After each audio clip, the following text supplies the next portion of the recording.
சுயமரியாதை இயக்க நூற்றாண்டு நிறைவு விழா மாநாட்டை காலை அமர்வை தலைமை வகித்து நெறிப்படுத்திக் கொண்டிருக்கிற தமிழினத்தின் பாதுகாப்பு அரண் தமிழர் தலைவர் ஐயா ஆசிரியர் அவர்களே, நாம் அனைவரையும் வரவேற்று சிறப்பித்திருக்கிற மானமிகு ப. முத்தையன் அவர்களே,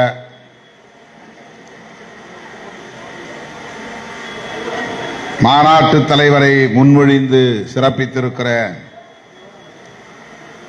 மாநில ஒருங்கிணைப்பாளர் உரத்தநாடு இரா. குணசேகரன் அவர்களே,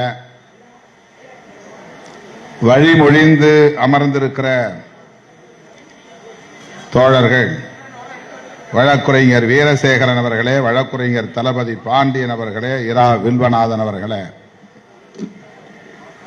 முன்னிலை வகித்து நிகழ்வை சிறப்பித்துக் கொண்டிருக்கிற விடுதலை சிறுத்தைகள் கட்சியின் துணை பொதுச் செயலாளர் சட்டமன்ற உறுப்பினர்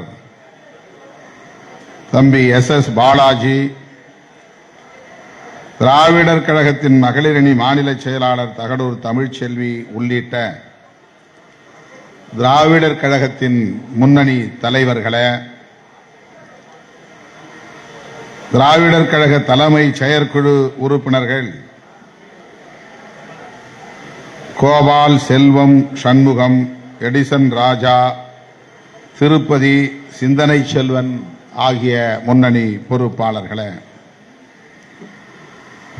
இந்த நிகழ்வில் பங்கேற்று உரையாற்றி விடைபெற்று சென்றிருக்கிற திராவிட முன்னேற்ற கழகத்தின் துணை பொதுச் செயலாளர் நாடாளுமன்ற உறுப்பினர் அன்பு சகோதரர் மானமிகு ஆ. ராஜா அவர்களே, சுயமரியாதை சுடரொலிகள் படத்தினை திறந்து வைத்து சிறப்பித்திருக்கிற மானமிகு பொத்தனூர் சண்முகம் அவர்களே, எனக்கு முன்னர் இங்கே சிறப்புரை வழங்கி அமர்ந்திருக்கிற மனிதநேய மக்கள் கட்சியின் தலைவர் சட்டமன்ற உறுப்பினர் அண்ணன் பேராசிரியர் ஜவாஹிருல்லா அவர்களே, இந்திய கம்யூனிஸ்ட் கட்சியின் மாநில செயலாளர் மதிப்பிற்குரிய தோழர் மு. வீரபாண்டியன் அவர்களே, திராவிடர் கழகத்தின் துணைத் தலைவர் தமிழர் தலைவருக்கு உற்ற துணையாய் களத்தில் நிற்கும் அண்ணன் கவிஞர் கலி பூங்குன்றன் அவர்களே, மதிப்பிற்குரிய அண்ணன் அன்புராஜ் அவர்களே, மற்றும் திராவிடர் கழகத்தின் மூத்த தலைவர்களே, முன்னணி தலைவர்களே, திரளாக கூடியிருக்கிற கருஞ்சட்டை படை வீரர்களே, என் உயிரின் உயிரான விடுதலை சிறுத்தைகளே, உங்கள் அனைவருக்கும் என்னுடைய பணிவார்ந்த வணக்கத்தை தெரிவித்துக் கொள்கிறேன். இன்று ஒரு நாள் முழுவதும் இந்த மாநாடு ஒருங்கிணைக்க பெற்று காலையில் பேரணி தொடங்கி இப்போது இந்த மண்டபம் முழுவதும் 3 தலங்களிலும் ஆயிரக்கணக்கானவர்கள் அமர்ந்து இந்த அமர்வு நடைபெற்றுக் கொண்டிருக்கிறது. இந்த மண்டபத்தை சுற்றிலும் கருஞ்சட்டை படை வீரர்கள் அணிவகுத்து நிற்கிறார்கள். இந்த ஒரு அரங்கம் மட்டுமில்லாமல் மேலும் கீழும் என்று 3 அரங்கங்களிலும் ஒரே நேரத்தில் கருஞ்சிறுத்தைகள் அமர்ந்து இந்த நிகழ்வை சிறப்பித்துக் கொண்டிருக்கிறார்கள். இந்த நூற்றாண்டு விழாவிலே, நிறைவு விழாவிலே பங்கேற்று உங்களிடையே உரையாற்றக்கூடிய ஒரு அரிய வாய்ப்பை எனக்கும் வழங்கியிருக்கிற தமிழர் தலைவர் ஐயா ஆசிரியர் அவர்களுக்கு என்னுடைய நெஞ்சார்ந்த நன்றியை முதலில் தெரிவித்துக் கொள்கிறேன். செப்டம்பர் 17 தந்தை பெரியாருடைய பிறந்த நாள் விழாவில் பெரியார் திடலில் தமிழர் தலைவர் அவர்களுடைய தலைமையில் நான் உரையாற்ற வேண்டும் என துணைத் தலைவர் கவிஞர் கலிப்பூங்குன்றன் அவர்கள் என்னிடத்திலே கேட்டார். நானும் என்னுடைய பயண திட்டத்தை பார்க்காமலேயே முதலில் மகிழ்ச்சியோடு ஒப்புதல் அளித்து விட்டேன். அதன் பிறகு அந்த நாளில் நான் லண்டனிலே இருக்க வேண்டிய ஒரு கட்டாயம் இருந்தது. திரும்பி வருவதற்கு மேலும் ஓரிரு நாள் பிடிக்கும் என்கிற சூழலில் ஐயா அவர்களை தொலைபேசியிலே தொடர்பு கொண்டு என்னுடைய வருத்தத்தை தெரிவித்தேன். அப்போது ஐயா அவர்களும் துணைத் தலைவர் அவர்களும் என்னிடத்திலே சொன்னது, பிறந்த நாள் விழாவுக்கு நீங்கள் வர இயலாவிட்டாலும் சுயமரியாதை இயக்க 100 நிறைவு விழாவில் தவறாமல் பங்கேற்க வேண்டும் என்று அன்பு கட்டளையிட்டார்கள். உங்கள் முன்னால் மிகுந்த மகிழ்ச்சியோடு பெருமையோடு நான் நின்று கொண்டிருக்கிறேன். சுயமரியாதை இயக்கம் தோன்றி 100 ஆண்டு கண்டிருக்கிறது. ஒரு 100 இயக்கமாக இது இயங்கிக் கொண்டிருக்கிறது என்பதை எண்ணி பார்க்கிற போது வியப்பும் மகிழ்ச்சியும் மேலிடுகிறது. இந்த இயக்கம் தோன்றாமல் இருந்திருந்தால் பகுத்தறிவு பகலவன் தந்தை பெரியார் அவர்கள் காங்கிரஸ் இயக்கத்திலேயே நீடித்திருந்தால் என்ன நேர்ந்திருக்கும் என்பதை நாம் எண்ணி பார்க்கிற போது அச்சமாக இருக்கிறது. சுயமரியாதை இயக்கம் தோன்றியதால் தான் காங்கிரஸ் இயக்கத்தை விட்டு தந்தை பெரியார் வெளியேறி வந்து இந்த இயக்கத்தை உருவாக்கியதால் தான் இன்றைக்கு அண்ணன் தளபதி ஸ்டாலின் அவர்கள் தமிழ்நாட்டின் முதலமைச்சர் இருக்கையிலே அமர முடிந்திருக்கிறது.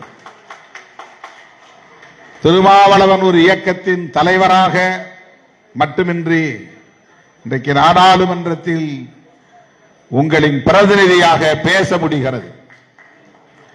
இந்த மாற்றங்கள் தந்தை பெரியார் எடுத்த அந்த முடிவால் நேர்ந்திருக்கிற விளைவுகள் என்பதை நாம் வரலாற்று பின்னணியோடு பொருத்தி பார்க்க கடமைப்பட்டவர்களாக இருக்கிறோம்.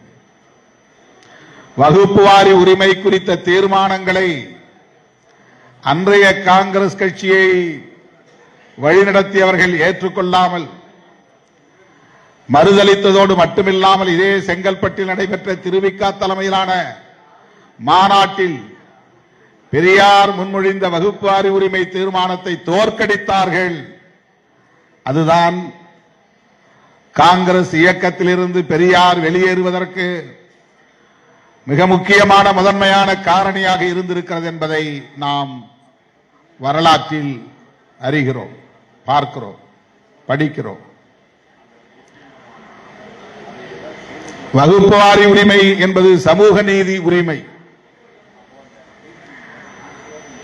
பிராமணர்களே அந்த காலத்தில் எல்லா துறைகளிலும் எல்லா தளங்களிலும் நிறைந்திருந்தார்கள், ஆதிக்கம் செலுத்தினார்கள், ஆக்கிரமித்திருந்தார்கள் என்கிற நிலையிலே பிராமணர் விளக்கம், தி எக்ஸ்க்ளூஷன் ஆஃப் பிராமின்ஸ் என்கிற ஒரு கான்செப்ட், ஒரு கருத்தியல் அன்றைக்கு நீதி கட்சியை தொடங்கிய தலைவர்களிடையே மலர்ந்திருந்த காலம். பெரியார் அப்போது நீதி கட்சியிலே இல்லை. ஆனால் நீதி கட்சி அப்போதே அனைத்து துறைகளிலும் பார்ப்பனர்களே மேலோங்கி இருக்கிறார்கள், ஆதிக்கம் செலுத்துகிறார்கள், ஆக்கிரமித்திருக்கிறார்கள். பார்ப்பனர் அல்லாதார் யாரும் கல்வியை பெற முடியவில்லை, அரசு பணிகளில் அமர முடியவில்லை, வழக்கறிஞர்களாக கூட மாற முடியவில்லை. அப்படிப்பட்ட ஒரு சூழலிலே பார்ப்பனர் அல்லாதார் என்கிற கருத்தியல் முகிழ்த்த காலம் 1915-16 இந்த காலகட்டம். அப்படி உருவான அந்த இயக்கம் நீதி கட்சி பார்ப்பனர் அல்லாதார் என்கிற ஒரு சிந்தனையை மக்களிடையே வளர்த்தது. அதே காலகட்டத்தில் வட இந்தியாவில பார்ப்பனர் அல்லாதார் என்கிற சிந்தனை பெரிதாக தலை தூக்கவில்லை. இந்துக்கள் இஸ்லாமியர்கள் என்கிற பாகுபாட்டைத்தான் அப்போதும் உயர்த்தி பிடித்தார்கள். மகாராஷ்டிரா மாநிலத்தில் மகாத்மா ஜோதிபா பூலே, அவரை தொடர்ந்து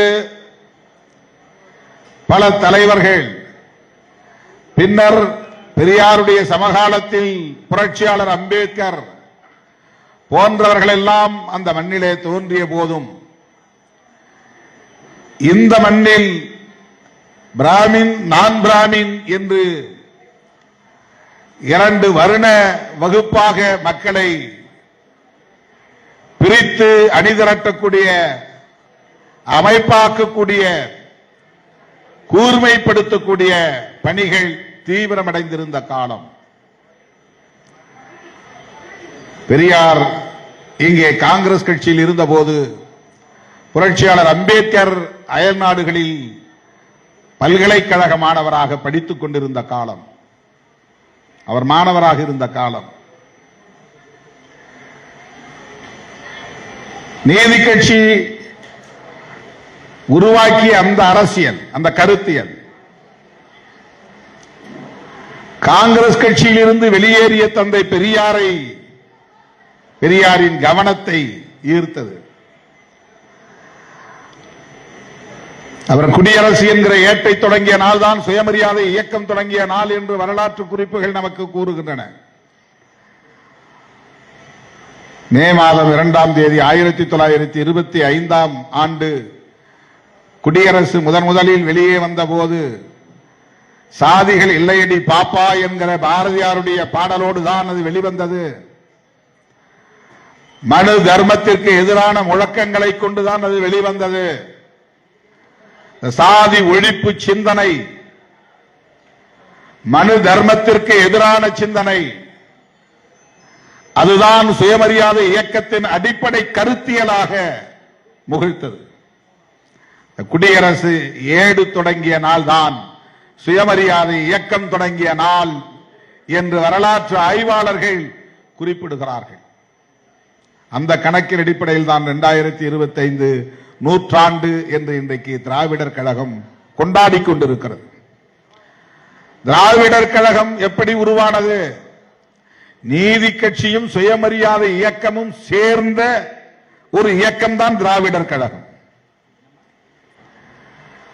பகுத்தறிவு பகலவன் தந்தை பெரியார் அவர்கள் காங்கிரஸ் கட்சியில் இருந்து வெளியேறி சுயமரியாதை இயக்கம் என்கிற பெயரில் இயங்கிக் கொண்டிருந்த காலத்தில் நீதி கட்சி தலைவர்களோடு உறவாடி கொண்டிருந்தார், அவர்களை ஊக்கப்படுத்திக் கொண்டிருந்தார். தேர்தல் அரசியலில் அவர்கள் வீழ்ச்சியடைந்த நிலையில சுவண்டுவிடக் கூடாது என்று அவர்களை தாங்கி பிடித்தார். நீதி கட்சி துவண்டுவிடக் கூடாது. 6 ஆண்டுகள் ஆட்சியிலே இருந்த கட்சி பிறகு தோற்று போனது. காங்கிரஸ் வென்றாலும் அவர்களால் ஆட்சியை அமைக்க முடியாத நிலையில சில மாதங்கள் கழித்து ராஜாஜி முதலமைச்சர் பொறுப்பை ஏற்றார் 1937. இதெல்லாம் வரலாற்றில் நாம் காண கிடைக்கிற, நமக்கு கிடைக்கிற குறிப்புகள். அப்படிப்பட்ட காலத்தில் நீதி கட்சி துவண்டுவிடக் கூடாது என்று அதை தாங்கி பிடித்து அதை ஊக்கப்படுத்தியவர். இந்தி திணிப்பு எதிர்ப்பு போராட்டத்திலே பங்கேற்று சிறையில் இருந்தபோது நீதி கட்சியின் தலைவராகவே தேர்ந்தெடுக்கப்பட்டார். சுயமரியாதை இயக்கம் கண்ட தலைவர் தந்தை பெரியார் நீதி கட்சியின் தலைவராகவும் பொறுப்பேற்று ஒரே நேரத்தில் நீதி கட்சிக்கும் சுயமரியாதை இயக்கத்திற்கும் தலைவராக இருந்து பாடாற்றியவர் பகுத்தறிவு பகலவன் தந்தை பெரியார் அவர்கள். அந்த இயக்கத்தின் அடிப்படை கோட்பாடு அல்லது முதன்மை கோட்பாடு என்பது சமூக நீதி என்பதாகத்தான் இருந்தது. சமத்துவத்திற்கான அடித்தளம் சமூக நீதி. மனு தர்மத்தின் பெயரால் மன்னராட்சி காலத்திலே இங்கு நிலைநிறுத்தப்பட்ட இந்த சமூக கட்டமைப்பு பிறப்பின் அடிப்படையிலான உயர்வு தாழ்வை நிலைநிறுத்தி இருக்கிறது. நாமெல்லாம் பெருமையோடு பேசுகிற மன்னர்கள் தமிழ் மன்னர்கள் தான். தமிழை தூக்கி எறிந்து விட்டு சமஸ்கிருதத்தை தூக்கி கருவறையிலே வைத்தார்கள். உள்ளூர் வள்ளுவ பண்டாரங்களை தூக்கி எறிந்து விட்டு ஐயங்கார்களை கொண்டு வந்து வைத்தார்கள். வேள்விகளை நடத்துவதிலும் யாகங்களை நடத்துவதிலும் ஆர்வம் கொண்டார்கள். சமஸ்கிருதம் தேவபாஷை என்பதை ஏற்றுக்கொண்டார்கள். பிறப்பின் அடிப்படையிலான உயர்வு தாழ்வை கடவுளின் விதி என்று நம்பினார்கள். அவர்களால் இங்கே நிலைநிறுத்தப்பட்ட இந்த வாழ்வியல் முறையை, சமூக கட்டமைப்பை தகர்த்திட வேண்டும் என்கிற துணிச்சலை கொண்ட ஒரு போராளியாக வெகுண்டெழுந்தவர்தான் பகுத்தறிவு பகலவன் தந்தை பெரியார். மண்டை சுரப்பை உலகு தொழும், மனக்குகையில் சிறுத்தை எழும் என்றார் பாவேந்தர் பாரதிதாசன். பெரியாரை பற்றி விவரிக்கிற போது மனக்குகையில் சிங்கம் எழும் என்று சொல்லவில்லை, மனக்குகையில் புலி எழும் என்று சொல்லவில்லை, மனக்குகையில் சிறுத்தை எழும் என்றார் பாரதிதாசன். அதை எண்ணி எண்ணி நான் வியந்து போவதுண்டு. இந்த இயக்கத்திற்கு விடுதலை சிறுத்தைகள் என பெயர் சூட்டியதும் பெரியாருடைய சிந்தனையும் எப்படி பொருந்தி போகிறது என்று நான் எண்ணி சிலாகிப்பதுண்டு. இப்போதெல்லாம் விரக்தி ஏற்படுகிற போதெல்லாம், மன வலி ஏற்படுகிற போதெல்லாம், மேடைக்காக நான் சொல்லவில்லை, மாணவ பருவத்திலே திராவிடர் கழக மேடைகளில் ஐயா அவர்களும் மற்ற தலைவர்களும் பேசிய பேச்சை கேட்டு பொது வாழ்வுக்கு வந்த நான் ஒரு திராவிடர் கழக தொண்டனாகவே இருந்திருக்கலாம், இந்த களத்தில் நாம் ஒரு போராளியாக இருந்திருக்கலாம் என்று நான் அடிக்கடி எண்ணி பார்க்கிறேன். இது நான் மேடைக்காக சொல்லவில்லை. தேர்தல் அரசியல் எவ்வளவு வலிமிக்கது என்பது உங்களுக்கு தெரியும், எவ்வளவு அழுத்தங்களை தரக்கூடியது என்பது தெரியும்.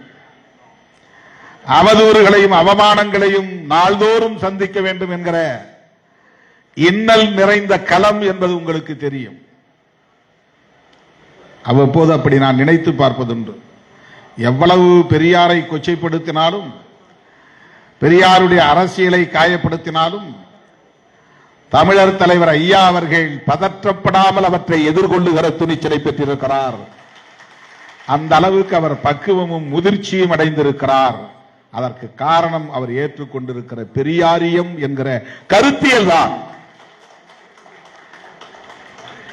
இந்த அரசியலை எந்த சக்தியாலும் சிதைக்க முடியாது, வீழ்த்த முடியாது என்கிற அதீதமான ஒரு நம்பிக்கை தான். நான் இதுவரையில் ஐயா அவர்கள் பெரியாரை விமர்சிக்கிற யாரையும் கண்டு அவர் பதற்றப்பட்டதில்லை, ஆத்திரப்பட்டதில்லை. நான் அப்படி பார்க்கவில்லை அவரை. அவ்வளவு பக்குவமாக அதையெல்லாம் அவர் எதிர்கொள்கிறார்.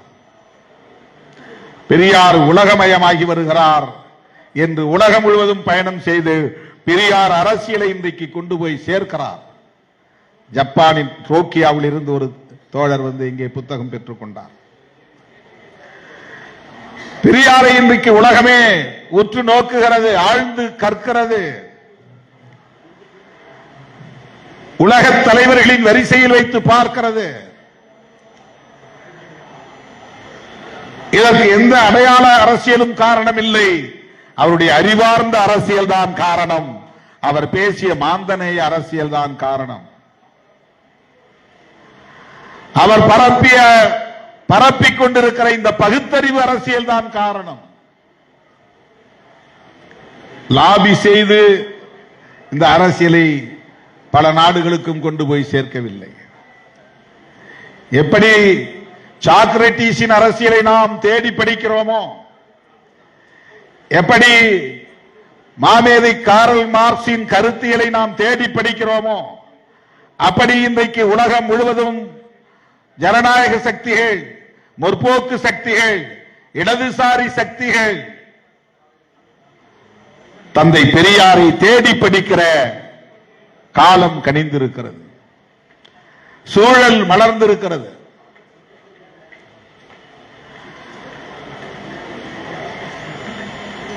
சேலத்திலே நடைபெற்ற மாநாட்டில் தந்தை பெரியார் அவர்கள் தென்னிந்திய நல உரிமை சங்கம், நீதி கட்சி, சுயமரியாதை இயக்கம், பார்ப்பனர் அல்லாதார் இயக்கம் என்பதற்கெல்லாம் மாற்றாக அவர் முன்மொழிந்த ஒரு இயக்கத்தின் பெயர்தான் திராவிடர் கழகம். சொல்லாடல் தான் திராவிடர் என்கிற சொல். பார்ப்பனர் அல்லாதார் என்கிற சொல்லுக்கு மாற்றாக இனி நாம் கையாள வேண்டிய சொல் திராவிடர் என்கிற சொல் என்று தந்தை பெரியார் ஒரு தீர்மானமாக அதனை முன்வைக்கிறார்.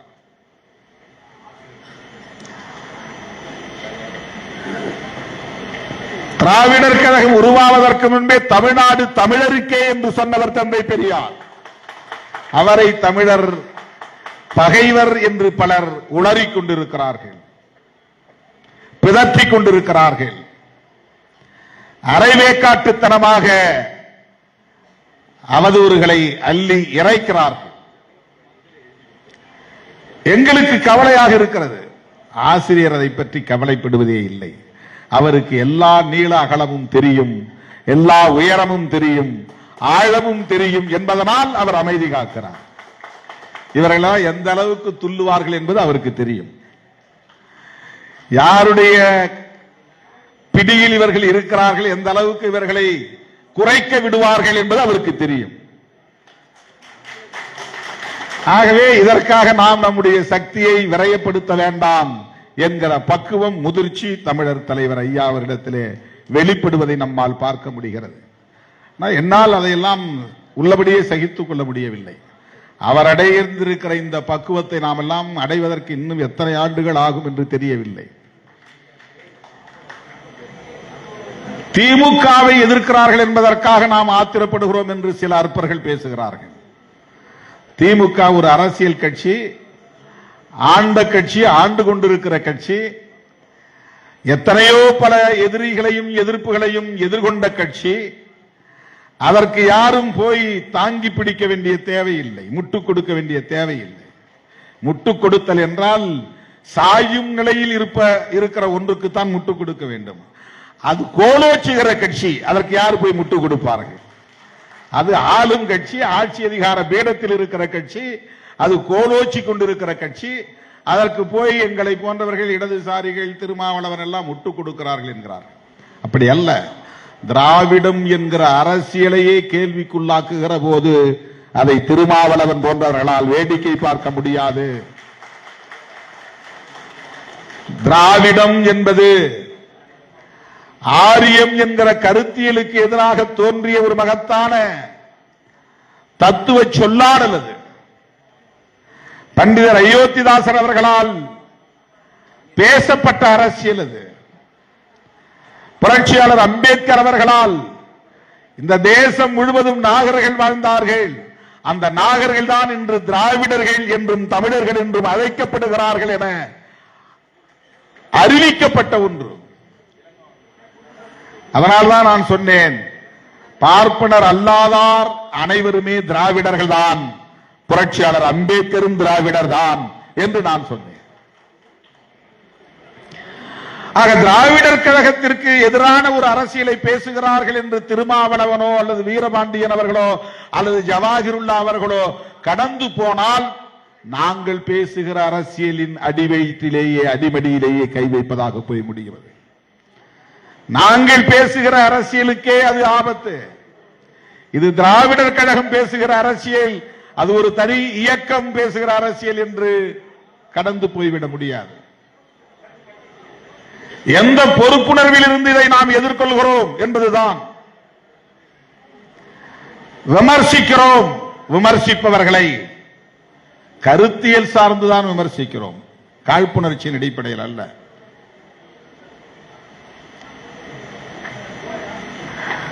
திமுகவை ஆட்சி அதிகார பீடத்திலிருந்து அகற்ற வேண்டும் என்று துடிப்பது ஆட்சி அதிகாரத்தை விரும்புகிற ஒவ்வொருவருக்கும் இருக்கிற ஆசையாக இருக்கலாம். ஆனால் அது திமுக என்கிற கட்சியோடு நின்று விடுகிற அரசியலாக இல்லை. திமுகவும் பேசுகிற, விடுதலை சிறுத்தைகளும் பேசுகிற, இடதுசாரிகளும் பேசுகிற அரசியலுக்கே வேட்டு வைக்கிற முயற்சியாக இருக்கிறது. சங்க பரிவாரங்களின் முயற்சியாக இருக்கிறது. எனவேதான் சங்க பரிவாரங்களின் தூதுவர்களாக இந்த களத்திலே, பிரதிநிதிகளாக இந்த களத்திலே இறங்கி இருப்பவர்கள் எந்த முகமூடி போட்டிருந்தாலும் அந்த முகமூடியை கிழிக்க வேண்டிய பொறுப்பு, தோலுரிக்க வேண்டிய பொறுப்பு, அவர்களை மக்களின் முன்னால் அம்பலப்படுத்த வேண்டிய பொறுப்பு மேடையில் அமர்ந்திருக்கிற முற்போக்கு சக்திகளாக இருக்கிற ஒவ்வொருவருக்கும் இருக்கிறது என்று உணர்ந்திருக்கிற இயக்கம் விடுதலை சிறுத்தைகள் கட்சி. சுயமரியாதை இயக்கம் தோன்றிய பிறகுதான் இந்த தமிழ் சமூகத்தில் காலம் காலமாக புறையோடி கிடந்த மோட நம்பிக்கைகளுக்கு எதிரான போர்க்குரல் ஒலித்தது. இது கடவுள் எழுதிய தீர்ப்பு, தலை விதி என்று கடவுளின் மீது பாரத்தை போட்டுவிட்டு இந்த நரகத்திலே உழன்று கொண்டிருக்கிற மக்களை மீண்டெழ வைத்தது, உரிமை குரல் எழுப்ப வைத்தது. அந்த துணிச்சல் இங்கே முகிழ்ப்பதற்கு தந்தை பெரியார் என்கிற ஒரு மாமனிதரின் குரல் தான், அவருடைய அரசியல் தான் காரணம் என்பதை நன்றி பெருக்கோடு களத்தில் நின்று உரத்து பேசுகிறோம். இதில் வேறு எந்த எதிர்பார்ப்பும் கிடையாது, உள்நோக்கமும் கிடையாது. மராட்டிய மண்ணிலே 1925 தோன்றிய RSS என்கிற இயக்கம் ஆரியர்களுக்காக, அதிலும் குறிப்பாக நம்முடைய தமிழர் தலைவர் அவர்கள் வெளியிட்டிருக்கிற அறிக்கையில் குறிப்பிட்டிருப்பதை போல பார்ப்பனர்களிலேயே உயர்ந்த பார்ப்பனர் நாங்கள் தான் என்று இன்றைக்கும் தம்பட்டம் அடித்துக் கொண்டிருக்கிற சிப்பவன் என்கிற பார்ப்பனர்கள் தங்களுக்காக உருவாக்கி கொண்ட ஒரு இயக்கம்தான் தொண்டு நிறுவனம் என்கிற பெயரால் RSS என்கிற இயக்கம் உருவானது. அவர்கள் முன்மொழிந்த அந்த அரசியல் இன்றைக்கு இந்தியா முழுவதும் வெகு வேகமாக பரவி வருகிறது. பல மாநிலங்களில் ஆட்சி அதிகார பீடத்தில் அமர்ந்து விட்டது. டெல்லியிலும் அவர்கள் ஆட்சி அதிகார பீடத்திலே 11 ஆண்டுகளுக்கு மேலாக இருக்கிறார்கள். டெல்லி யூனியன் பிரதேசத்தில் இன்றைக்கு பாஜக ஆட்சி. அவர்கள் உருவாக்குகிற பாடத்திட்டத்தில் RSS இயக்க வரலாறு இதுதான் நாளைக்கு தமிழகத்திலும் நடக்கப் போகிறது. இதற்கு இடம் கொடுக்க போகிறோமா என்பதுதான் நம் முன்னால் இருக்கிற கேள்வி. திமுகவை வீழ்த்திய பிறகு, திராவிட அரசியலை வீழ்த்திய பிறகு, பெரியார் அரசியலை வீழ்த்திய பிறகு வீழ்த்த துடிக்கிறவர்கள் என்ன மாற்று திட்டத்தை இங்கே முன்வைக்க போகிறார்கள்? இவர்களால் திமுக அமர்ந்திருக்கிற ஆட்சி பீடத்தில் போய் அமர்ந்து விட முடியுமா? அப்படியே அமர்ந்தாலும் பெரியார் பேசிய அரசியலை உரத்து பேச முடியுமா? ஆக இவர்கள் யாருக்கு இடம் கொடுக்கிறார்கள், வழிவகுக்கிறார்கள், சிவப்பு கம்பளம் இருக்கிறார்கள் என்றால் பெரியார் அரசியலையே முற்றும் முழுதுமாக சிதைத்துவிட வேண்டும் என்று துடிக்கிற சங்க பரிவாரங்களுக்கு துணை போகிறார்கள். இதை யார் அம்பலப்படுத்துவது? இதுதான் இன்றைக்கு தமிழ்நாட்டில் இருக்கிற மிக முக்கியமான சவால், மிக மிக முக்கியமான சவால். அதிமுகவையும் திமுகவையும் ஒரே நேரத்தில் வீழ்த்திவிட்டால் அடுத்து நாம் தான் இங்கே கோலோச்ச முடியும் என்று கணக்கு போட்டு காய்களை நகர்த்துகிறது பாஜகவும் RSSம். இதை மறுக்க முடியுமா? டெல்லியிலே நேரடியாக காங்கிரஸை வீழ்த்த முடியாத நிலையிலே அண்ணா சாராவின் போராட்டத்தை பயன்படுத்தி கெஜ்ரிவாலை ஊக்கப்படுத்தி அவரை ஆட்சியிலே அமர வைத்து இன்றைக்கு அவரை தூக்கி எறிந்து விட்டு பிஜேபி ஆட்சியில் அமர்ந்து விட்டது. மகாராஷ்டிராவிலே அதே உத்திதான், ஹரியானாவிலே அதே உத்திதான், ஒடிசாவிலே அதே உத்திதான், கர்நாடகாவிலே இன்றைக்கு அவர்கள் வலுப்பெற்ற ஒரு சக்தியாக மாறி இருக்கிறார்கள். ஆந்திராவிலும் இன்றைக்கு அவர்கள் அதிகாரத்தை பகிர்ந்து கொள்ளும் நிலைக்கு வந்துவிட்டார்கள். இந்தியாவிலே இன்றைக்கு மேற்கு வங்கத்திலும் கேரளாவிலும் தமிழ்நாட்டிலும் தான் அவர்கள் ஜம்பம் பலிக்கவில்லை. மேற்கு வங்கத்திலும் கூட இன்றைக்கு அவர்கள் ஒரு சக்தியாக காங்கிரஸை பின்னுக்கு தள்ளிவிட்டு வளர்ந்து நிற்கிறார்கள். தமிழ்நாட்டில் அப்படி ஒரு நிலை ஏற்பட்டால் என்ன ஆகும்? தயவு கூர்ந்து எண்ணி பார்க்க வேண்டும். அகில இந்திய அளவில் எல்லா மாநிலங்களுக்கும் வழிகாட்டக்கூடிய ஒரு மாநிலமாக தமிழ்நாடு தொடர்ந்து நீடித்து வருகிறது, இயங்கி வருகிறது. இந்தியை எதிர்க்க வேண்டும் என்கிற உணர்வு இப்போதுதான் தென்னிந்திய மாநிலங்களில் சிலருக்கு வந்திருக்கிறது. ஆனால் இதனை தொடர்ந்து 1938 காலகட்டத்தில் இருந்து பெரியார் தலைமையிலே தொடங்கிய முதல் மொழி போராட்டம், இந்தி திணிப்பு எதிர்ப்பு போராட்டம் இன்றைக்கும் தமிழ்நாட்டிலே அது கனன்று கொண்டிருக்கிறது, அடைகாக்கப்பட்டு வருகிறது. இத்தகைய வலிமை பெறுவதற்கு சுயமரியாதை இயக்கம் தோன்றியதுதான் காரணம். பெரியார் உருவாக்கிய சுயமரியாதை இயக்கத்தின் தாக்கம் தான் காரணம். சற்று சிந்தித்து பாருங்கள். ராஜாஜி உட்கார்ந்த நாற்காலியில் முத்தமிழறிஞர் கலைஞர் அமர முடிந்தது என்றால் அது பெரியாரின் உழைப்புக்கு கிடைத்த விளைச்சல் என்பதை மறந்துவிடக் கூடாது. அவருடைய தனிப்பட்ட திறன் ஒரு பக்கம் இருக்கலாம். திமுக என்ற இயக்கம் எங்கிருந்து உருவானது? அண்ணாவால் உருவானது. அண்ணா எந்த பாசறையில் வளர்ந்தவர்? அவர் எந்த அரசியலை மக்களிடத்திலே பேசினார்? பெரியாரின் பாசறையில் வளர்ந்தவர். அவருடைய தொடர்ச்சி தான் இன்றைக்கு முத்துவேல் கருணாநிதி ஸ்டாலின் என்று சொல்லுகிற அந்த அறிவிப்பு, அந்த துணிச்சலான அறிவிப்பு. திராவிடர் கழகத்தின் அரசியலை உள்வாங்கிய காரணத்தினால்தான் நமக்கு இடதுசாரி பார்வை இருக்கிற காரணத்தினால்தான், சமூக நீதி சிந்தனை மேலோங்கி இருக்கிற காரணத்தினால்தான் மதசார்பற்ற முற்போக்கு கூட்டணியில் தொடர்ந்து நாம் வலுவாக நீடிக்கிறோம். இந்த அணி வெற்றி பெற வேண்டும் என்று போராடுகிறோம். இந்த ஆட்சி பாதுகாக்கப்பட வேண்டும் என்று போராடுகிறோம்.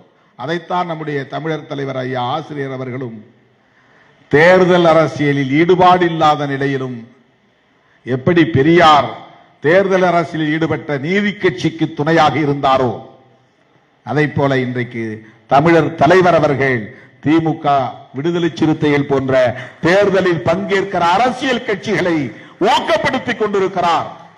அந்த வலுவை பெருக்கிக் கொண்டிருக்கிறார்.